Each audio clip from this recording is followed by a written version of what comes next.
And with that, I'll be very happy to take questions. Thank you very much. Well, Dr. Patel, thank you so much for your presentation. Obviously, what you presented today is sobering to some, right? Love to have you expound. You talked a lot about potential hope and opportunities in clinical trials. Maybe you can expound upon that so people can, recognize the hope that's right in front of us, really. No, I think that in my view, and as you've seen, and from the beginning, as Dr. asked for a presentation, there are some critical debates, and a debate is good if we really channel it significantly. But for instance, I think that just APOE4 homozygotes, in my mind, they should play and go out always they can with the general population in also that they're included in all the trials, they take advantage. They don't suffer from what the Down syndrome community has suffered, that they are not included in trials, that they are not. So APOE homozygotes, they should be in the mainstream, but they should be recognized also as distinct. And we really, sometimes we will need targeted trials with specific mechanisms that are targeted to them. And certainly we need to analyze always the efficacy and the safety in this subpopulation. And my first reason for hope is these secondary prevention trials. A lot of the risk, I'm not saying all, but a lot of the risk conferred by the APOE genotype also at some point of the disease stage is conferred also by amyloid. So people with APOE, and this we know for many years, that APOE homozygotes, they accumulate much more amyloid and sooner. Of course, the group in WashU and others have shown that there are other mechanisms. I'm not just simplifying that, but amyloid is one thing.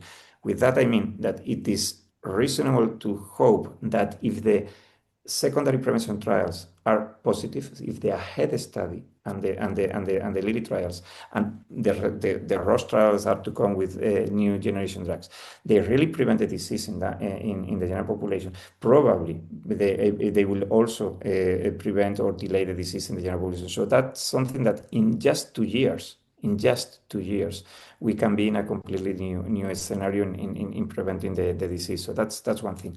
And the other is this recognition, as if we really recognize that we should focus here. I think that what this repurposing of drugs, this creating cohorts, these specific targeting therapies that we have. I think we were in an amazing times in Alzheimer's. Really, for those of us that have been for a number of years already, we were like failure after failure. And we are growing hope because of the much deeper understanding of the biology, the better biomarkers, and the better trials that we have. We're in the moment that now times have accelerated so much that we have amazing larger cohorts, better consortia, bigger funding, much better biomarkers, new delivery systems. For instance, the way that we can deliver now drugs to the brain is much more effective. I honestly believe that there is a lot of reason for optimism, but a lot of work ahead of us. And certainly, as I said, in homozygotes is a focus on the mechanisms related to APOE and trials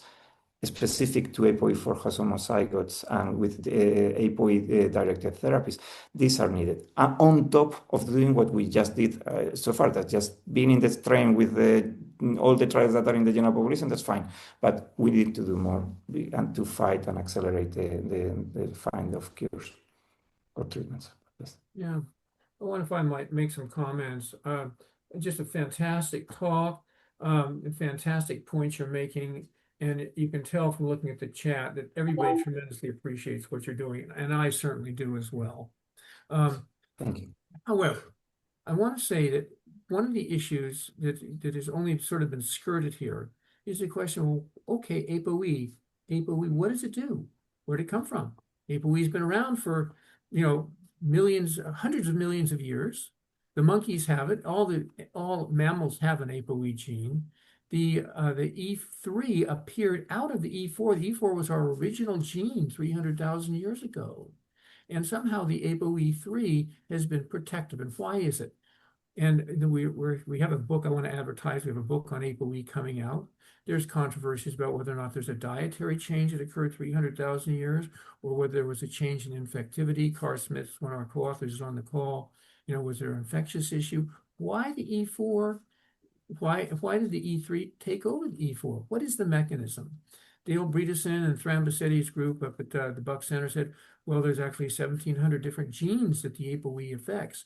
But most people, and Molly very much is involved, saying there's something that's got to do with cholesterol. ApoE is a cholesterol transporter.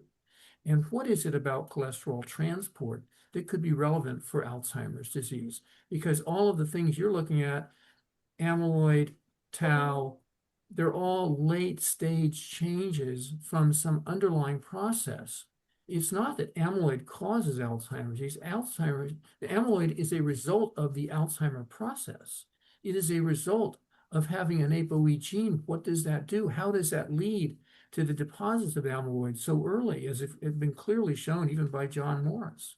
So these are extremely important questions. What does it do? Now, if you were to say that ApoE is a cholesterol chaperone, there has been recent evidence that if you look at all the statin medications, which help some Alzheimer patients, it helps the E44 Alzheimer patients. There may be really good ways of preventing Alzheimer's disease if we really understood what ApoE4 was doing. And if we could understand that, we might understand how to prevent Alzheimer's disease 100%. But I think if we're going to do that, we've got to start with the E44s, just as you've outlined. But we have to understand what we're doing and which drugs are going to be the ones that prevent it. I don't want my beta amyloid removed. I don't want to get it in the first place. And I don't mean that to be argumentative. I'm just saying I think it'll be much better if we could prevent this thing altogether. And I think based on your leadership, we can do it. So thank you so much for your presentation. No, thank you very much, and for the comments. I completely agree. I think that to Dr. Axford, I do encourage you to see the map of the ApoE prevalence across the world, and there are reasons to suggest that yes, diet. So, for instance, in Europe, there is a gradient from Northern Europe to Southern Europe. So it's more frequent in Northern Europe than in Southern Europe, and people say that this has to do with diet and more caloric intakes, and that it was needed. No, it conferred an advantage in Northern Europe. But it's interesting that also in Africa, in some parts of Africa, it has to do with diet or infection. So I think this is fantastic from an evolutionary perspective how to do it. And the thing is that they say that evolution favored that because we have reproductive age is not in the age that we have Alzheimer's. This does not. It didn't have a pressure, and that what drove was these dietary changes and this kind of thing. I would say, if you allow me the joke, that now in Barcelona, at least, it's very difficult to have children if you don't have grandparents. So I think that now from an evolutionary perspective, the thing has been more complicated. But jokes aside, I think this is critical. And to your point, Dr. Ashford, the nature medicine with the diet is amazing. And it builds to your point. It builds that this Mediterranean diet had the largest effects in ApoE4 homozygotes. And to your point, it is also the best population in which to have primary prevention. We call primary prevention when we try to prevent amyloid in the first place, as Dr. Ashford put it. And secondary prevention when you have amyloid, no symptoms, and you want to prevent the symptoms. These genetic populations are probably the only ones in which we can do primary prevention, because they are the ones that are likely to evolve. And so these things, if we want to get out, not even get amyloid, this is the population, it's ApoE4 homozygotes, it's this Down syndrome, it's autosomal dominant, it's these populations in which we can investigate this mechanism. So yeah, I fully agree with all your comments. Thank you so much. Dr. Fateo, if you might ask a question about the penetrance of ApoE4s, there's much higher in females, you mentioned. Can you expound upon that or explain it in layman's terms? Yeah, so I think this has something to do. I think that there is solid evidence when most of some of the assumptions on the risk conferred by ApoE4 is done in clinical genetic studies. So that means that you have very large numbers of individuals that had a clinical diagnosis, oftentimes out of medical charts, most of the times without the support of biomarkers, and this in my mind is critical. And then they perform the study. When you analyze that data, two things emerge. One thing is this ethnic differential risk across ethnicity, and the other is that this is true, that the effect, the risk conferred by the ApoE to females, to women, seem to be higher than to men.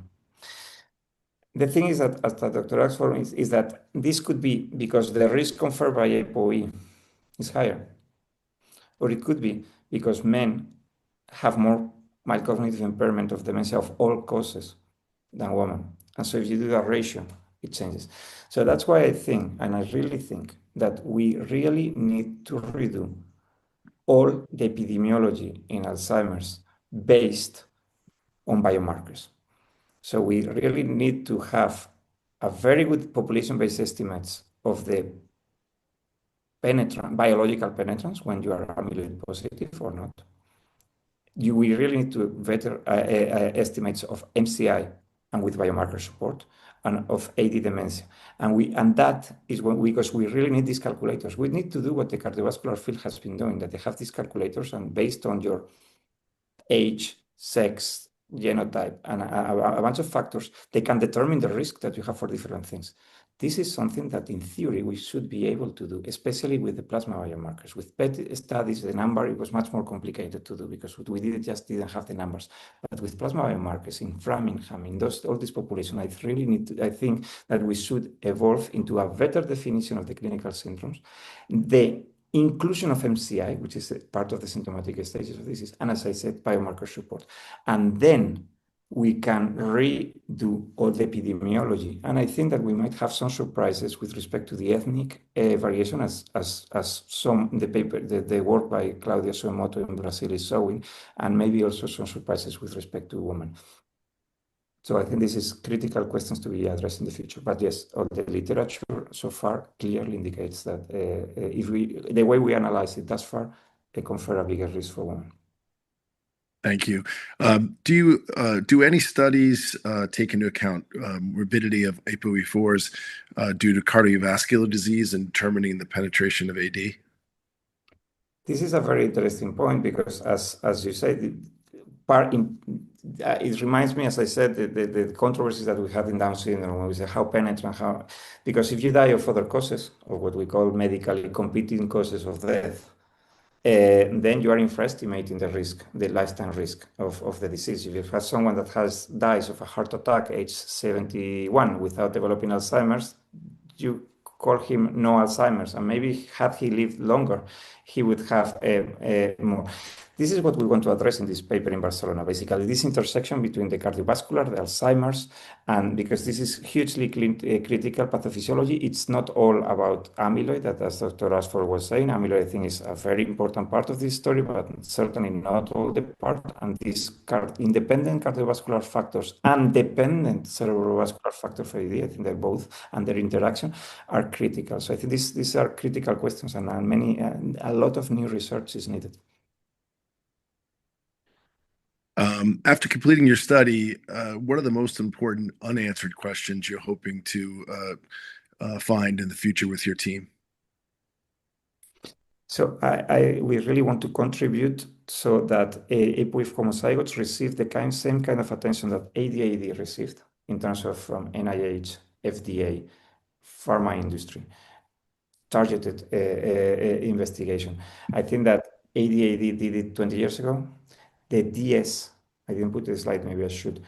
The increase in the funding and the number of studies that we have in DSAD has increased dramatically. My hope is that if we can contribute to something, is that ApoE4 homozygotes and ApoE4 in general receive this extra extension. And I think that we should build the cohorts and get the trials. And I really like these trials that are with repurposing of drugs, and because are really fast. These fast trials, oftentimes drugs that have a very good safety profile. And imagine 2-3% of the population in Los Angeles, how many people you have? I mean, it's really a lot of people in which we could be doing and advancing this. So if we really take the opportunity, we see this as an opportunity. I honestly believe that ApoE homozygotes could be one of the driving avenues to fight Alzheimer's for the general population. If I can add one thing to that, you mentioned bumetanide, Bumax, as a possible treatment, and I'm on the Stanford IRB, so I had to review that protocol.